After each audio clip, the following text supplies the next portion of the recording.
This next patient works long hours for a tow truck company, and all those hours in the truck are wrecking his neck and low back. This video, we're gonna show you how we get him moving better and feeling good. Make sure you follow and subscribe for more real-world recovery. Put your head that way. Any pain doing that? A little bit towards like way on the end. It felt a little more restricted once we got to the right there. That's what we like. Back a little more. Oh, That was, yeah. I was so good. Yep. That's the one. Yep. You got and out.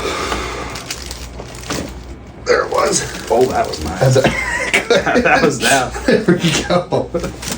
Go and relax those arms. See how that mid-back feels. Oof, that was a good one. A little better? Yeah. Good. Okay. Here, let's take a deep breath in and out. There it was.